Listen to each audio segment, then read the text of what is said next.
आहे, कारण सध्याला सिलेंडरच्या तुटवड्यामुळे अन्न, वस्त्र, निवारा या मूलभूत सुविधेमधील अन्न जे आहे ते शिजवण्यासाठी खूप मुश्किल झालेलं आहे. लोकांना घरी सिलेंडर मिळत नाही आहेत. प्रत्येक गॅस एजन्सीच्या बाहेर रांगा लागलेल्या आहेत. 2-2 किलोमीटरपर्यंतच्या रांगा आहेत.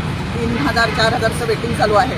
आणि हे का उद्भवलं आहे तर आपली आता सरकारला दोष देण्यात पण काही अर्थ नाही आहे. आपण सगळेजण बघतोय की इराण आणि इस्रायल या 2 देशाच्या युद्धामुळे सगळेच देश बदलले जात आहेत. आणि हे देश बदलले जात आहेत का तर ह्याच्यात सगळ्यात महत्त्वाचं म्हणजे गॅस टंचाई होत आहे.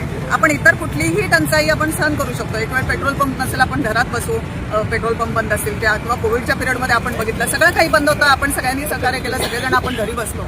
परंतु त्यावेळेला सिलेंडर एकमेव आपल्याला कधीही त्याचा तुटवडा भासला नाही. पाहिजे तेव्हा पाहिजे तेवढे सिलेंडर आपल्याला मिळत होते.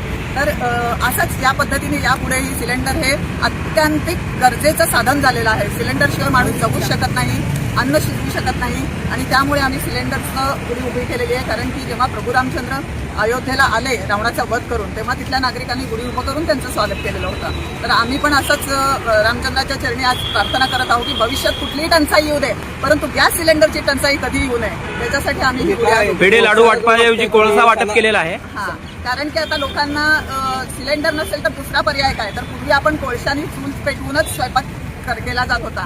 तर आता नागरी पुरवठा मंत्री छगन भुजबळ साहेब यांनी सांगितलंय की पेट्रोल पंपावरती आम्ही केरोसिन देईन, कोळसा उपलब्ध केला जाईल. त्यामुळे आज आम्ही एकमेकींना कोळसा देऊन की इथून पुढचे दिवस हे आता कोळशाचेच आहेत. चुलीवर स्वयंपाक करा, हेल्दी राहा.